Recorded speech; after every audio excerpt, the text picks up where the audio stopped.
मेरे प्यारे भक्तों, सनातन धर्म में सुहागिन महिलाओं के लिए वट सावित्री व्रत बहुत महत्वपूर्ण माना जाता है। यह व्रत बहुत ही शक्तिशाली होता है। हर वर्ष ज्येष्ठ मास की अमावस्या को यह व्रत रखा जाता है। इस दिन सुहागन महिलाएं अपने पति की लंबी उम्र के लिए यह व्रत रखती हैं। इस दिन किया गया व्रत व पूजन पति के स्वास्थ्य को भी लाभ पहुंचाता है। साथ ही इस दिन किया गया व्रत आ रही सभी वैवाहिक समस्याओं से छुटकारा दिलाता है। यह व्रत महिलाएं करवा चौथ की भांति अपने पति की दीर्घायु के लिए रखती हैं। इस व्रत में महिलाएं 16 श्रृंगार करके बरगद के पेड़ की पूजा करती हैं। साथ ही यदि इस मंत्र को भी जप लिया जाए तो यह विशेष रूप से फलदायी सिद्ध हो जाता है। भक्तों, यदि यह वीडियो आपको अच्छा लगे तो लाइक करें और ऐसे ही नए धार्मिक वीडियो और देखने के लिए हमारे YouTube चैनल को सब्सक्राइब करें व कमेंट में हर हर महादेव लिख दें। अगर आप इस व्रत को करने जा रही हैं तो ये सामग्री तैयार कर लें, जिससे आपको किसी भी समस्या का सामना न करना पड़े। इस दिन महिलाएं लाल पीली साड़ी पहने और 16 श्रृंगार कर लें। वृक्ष के आसपास गंगा जल का छिड़काव करें। उसके बाद बांस की टोकरी में पूजन सामग्री रखें, जिसमें रोली, अक्षत, पान, फल, फूल, सुपारी, बतासे, धूप, दीप, नैवेद्य और दूध आदि सामग्री रख लें। और सबसे ज़रूरी कच्चा सूत जरूर रख लें। फिर बरगद की जड़ में जल व दूध अर्पित करें और एक एक करके सारी सामग्री अर्पित करें। फिर कच्चे सूत को लेकर 7 परिक्रमा पूरी कर लें। उसके बाद इस मंत्र का जाप कर लें, जिससे आपको निश्चित ही फल प्राप्त होगा। ये आपके पति की उम्र को बढ़ा देगा, साथ ही उनके स्वास्थ्य में स्थिरता आ जाएगी व आर्थिक रूप से मजबूत हो जाएंगे। आइए भक्तों, इस मंत्र का जाप करें और माँ सावित्री का आशीर्वाद प्राप्त करें। ओम त्र्यंबकं यजामहे सुगंधिं पुष्टिवर्धनम् उर्वारुकमिव बन्धनात् मृत्युर्मुक्षीयमामृतात्। ओम त्र्यंबकं यजामहे सुगंधिं पुष्टिवर्धनम् उर्वारुकमिव बन्धनात् मृत्युर्मुक्षीयमामृतात्। ओम त्र्यंबकं यजामहे सुगंधिं पुष्टिवर्धनम् उर्वारुकमिव बन्धनात् मृत्युर्मुक्षीयमामृतात्।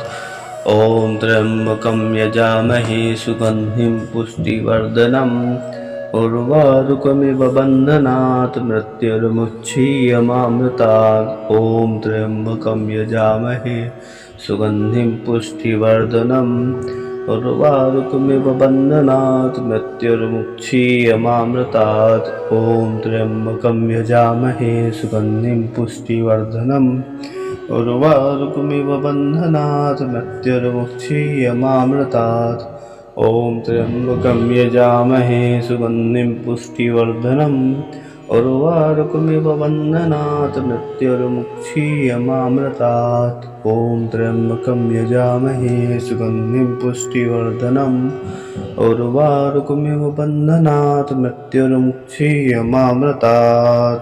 ओम त्र्यंबकं यजामहे सुगंधिं पुष्टिवर्धनम् उर्वारुकमिव बन्धनात् मृत्युर्मुक्षीयमामृतात्।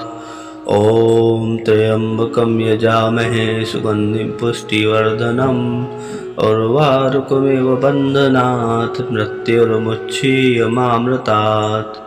ओम त्र्यंबकं यजामहे सुगंधिं पुष्टिवर्धनम् उर्वारुकमिव बन्धनात् मृत्युर्मुक्षीयमामृतात्।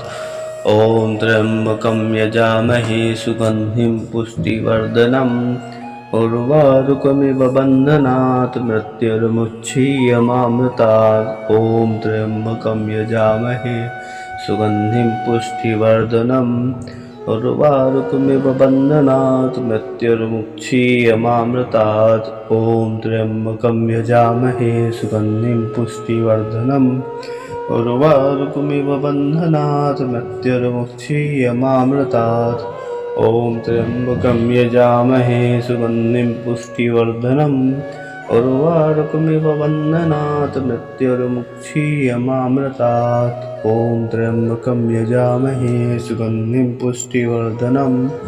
उर्वारुकमिव बन्धनात् मृत्युर्मुच्छीयमामृतात्। ॐ त्र्यम्बकं यजामहे सुगन्धिं पुष्टिवर्धनम्। उर्वारुकमिव बन्धनात् मृत्युर्मुच्छीयमामृतात्। ॐ त्र्यम्बकं यजामहे सुगन्धिं पुष्टिवर्धनम्। उर्वारुकमिव बन्धनात् मृत्युर्मुच्छीयमामृतात्। ॐ त्र्यम्बकं यजामहे सुगन्धिं पुष्टिवर्धनम्। उर्वारुकमिव बन्धनात् मृत्युर्मुच्छीयमामृतात्। ॐ त्र्यम्बकं यजामहे सुगन्धिं पुष्टिवर्धनम्। उर्वारुकमिव बन्धनात् मृत्युर्मुच्छीयमामृतात्। ॐ त्र्यम्बकं यजामहे सुगन्धिं पुष्टिवर्धनम्। उर्वारुकमिव बन्धनात् मृत्युर्मुच्छीयमामृतात्। ॐ त्र्यम्बकं यजामहे सुगन्धिं पुष्टिवर्धनम्। उर्वारुकमिव बन्धनात् मृत्युर्मुच्छीयमामृतात्।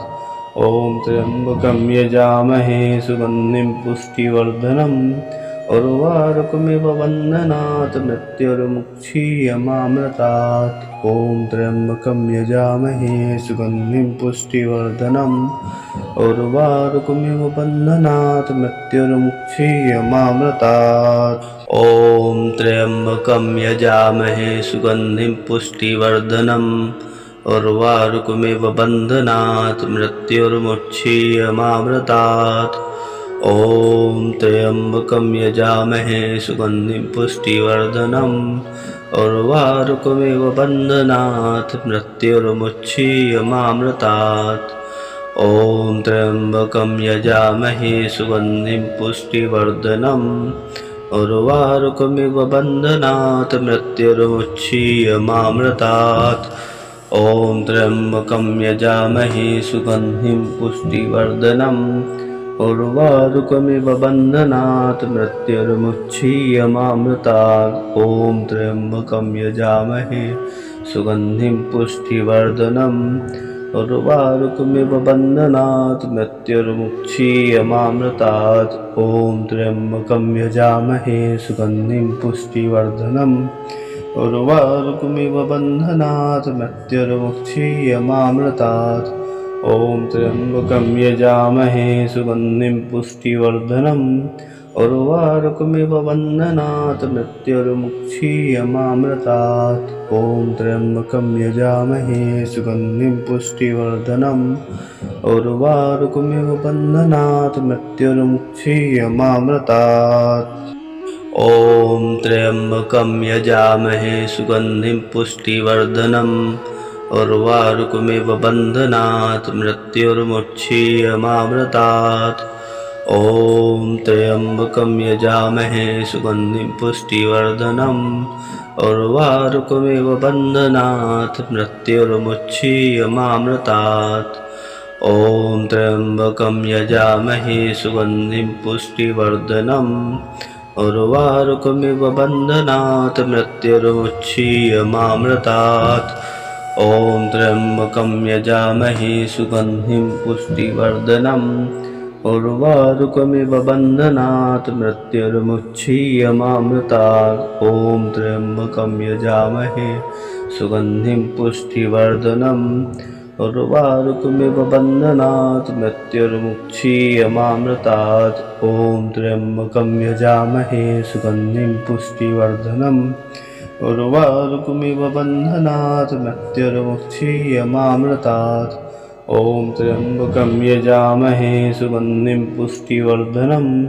उर्वारुकमिव बन्धनात् मृत्युर्मुक्षीयमामृतात्। ॐ त्र्यम्बकं यजामहे सुगन्धिं पुष्टिवर्धनम् उर्वारुकमिव बन्धनात् मृत्युर्मुक्षीयमामृतात्।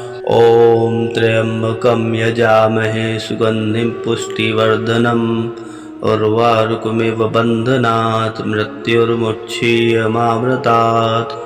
ॐ त्र्यम्बकं यजामहे सुगन्धिं पुष्टिवर्धनम् उर्वारुकमिव बन्धनात् मृत्युर्मुक्षीयमामृतात्।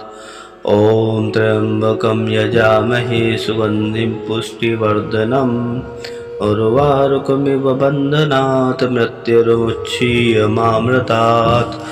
ॐ त्र्यम्बकं यजामहे सुगन्धिं पुष्टिवर्धनम् उर्वारुकमिव बन्धनात् मृत्युर्मुक्षीयमामृतात्। ॐ त्र्यम्बकं यजामहे सुगन्धिं पुष्टिवर्धनम् उर्वारुकमिव बन्धनात् मृत्युर्मुक्षीयमामृतात्। ॐ त्र्यम्बकं यजामहे सुगन्धिं पुष्टिवर्धनम् उर्वारुकमिव बन्धनात् मृत्युर्मुक्षीयमामृतात्।